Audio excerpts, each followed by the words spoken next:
করে শুনে নাও মা, আজকে তোমার ঘরে কোরআনের তেলাওয়াত নাই, তোমার সন্তান কোরআন পড়তে পারে না, তোমার বিবি কোরআন পড়তে পারে না রে মুসলমান।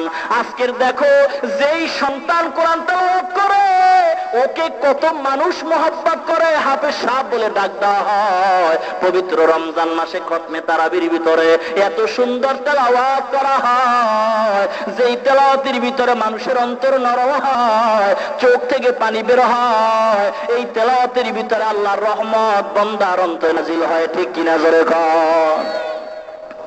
ও মুসলমান ইমানদার, আজকের কোরআন ঘরে নাই, ঘরের ভিতরে অশান্তি। কোরআন সমাজে নাই, সমাজে অশান্তি। কোরআন রাষ্ট্রে নাই, রাষ্ট্রের ভিতরে অশান্তি। কোরআন সংসদে নাই, সংসদে অশান্তি। কোরআন পার্লামেন্টে নাই, পার্লামেন্টে অশান্তি। কোরআন ব্যক্তি জীবনে নাই, ব্যক্তি জীবনে অশান্তি। কোরআন সামাজিক জীবনে নাই, সামাজিক জীবনে অশান্তি। আন্তর্জাতিক জীবনে কোরআন নাই, আন্তর্জাতিক জীবনটা হয় অশান্তি। ঠিক কিনা জোরে কর। এই কোরআন যখন তোমার ভিতরে থাকবে, কোরআন পড়নেওয়ালা মানুষ কখনো কারো ক্ষতি করতে পারবে না। যার ভিতরে কোরআন আছে তার ব্যক্তি জীবন ভালো, ব্যক্তি জীবন যার ভালো তার দ্বারা সামাজিক জীবন ভালো হয়, যার দ্বারা সামাজিক জীবন ভালো হবে এর দ্বারা রাষ্ট্রীয় জীবন ভালো হবে, রাষ্ট্রীয় জীবন যাদের দ্বারা ভালো হয় এদের দ্বারা আন্তর্জাতিক মান সুন্দর হয়ে যায়। ঠিক কিনা জোরে কর। ও মুসলমান ইমানদার গো, আজকের সন্তান কোরআন পড়তে পারে না। ও পর্দার অন্তরালের মা, আপনাদের কত মর্যাদা আপনারা জানেন না।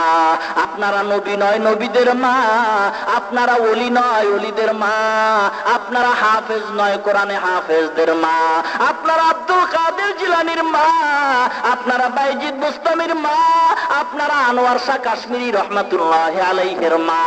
ও মাগো মা, আপনাদের এত সম্মান। ও মা, যদি আপনারা নবী হতে পারেন নাই, আপনাদেরকে আল্লাহ নবীর মা বানাইছেন। নবীর মা এত সম্মানী মা, কিয়ামতের ময়দানে নবীর মেয়ে ফাতেমার সাথে তারা জান্নাতে যাবে। জোরে কোন সুবহানাল্লাহ। আল্লাহ আল্লাহ क्या मुबारक नाम है, अल्लाह अल्लाह आशिकों का काम है, अल्लाह अल्लाह नीचे শিরিনিস্ত নাম, শিরে সকার মিকুনাত জানাম তামাম। ও সন্তানের পিতামাতা গো, ওই মা বাবার কপাল কত ভালো, যেই মা বাবার সন্তান কোরআনের হাফেজ হয়। ওই মা বাবার কপাল কত ভালো, যেই মা বাবার সন্তান জামানার হক্কানি পীর হয়। ওই মা বাবার কপাল কত ভালো, যেই মা বাবার সন্তান জামানার বড় আলেম হয়।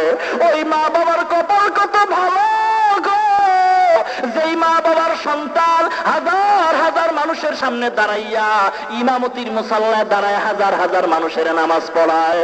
ওই মা বাবার কপাল কত ভালো গো, যেই মা বাবার সন্তানের কথা শুনিয়া হাজার হাজার মানুষ দোয়ার জন্য দৌড়ায়। ঠিক কিনা জোরে কর।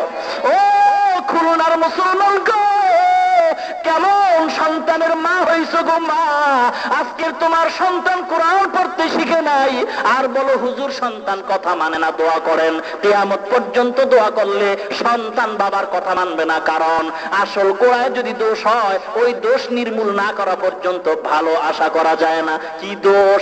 আমার বানানো কবিতা নয়, ১৫০০ বছর আগে পয়গম্বর জানায় দিয়েছেন, ক্বালা রাসূলুল্লাহি সাল্লাল্লাহু আলাইহি ওয়াসাল্লাম, মান উলিদা লাহু ওয়ালাদুন ফালইউহসিন ইসমুহু ওয়া আদাবা, ফাইজা বালাগা ফালিউযাওইজহু, ফাইন বালাগা ওয়া লাম ইউযাওইজহু ফাআসাবা ইসমান ফাইন্নামা ইসমুহু আলা আবি, আও কামা ক্বালান নাবিয়্যু আলাইহিস সালাতু ওয়াস সালাম।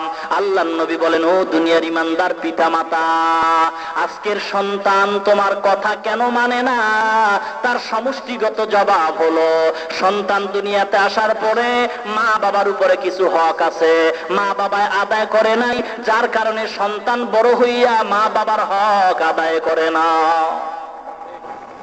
কি হক? আল্লাহর নবী বলেন, ও দুনিয়ার সন্তানের পিতামাতা, সন্তান যদি দুনিয়াতে ভূমিষ্ঠ হয়, 1 নাম্বার হক হলো ওই সন্তানের ডান কানে আজানের শব্দ শোনায়া দাও, বাম কানে ইকামতের শব্দ শোনাও। ও মুসলমান, কয়জনে বুকে হাত দিয়া বলতে পারবেন আমার কানে আজান দেওয়া হইছে, বাম কানে আমার ইকামত হয়ে গেছে?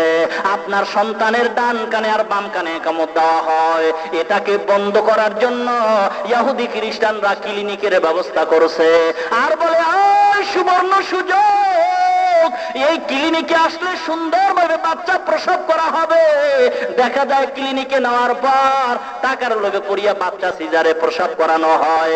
ওখানে সিজারে প্রসব করানোর পরে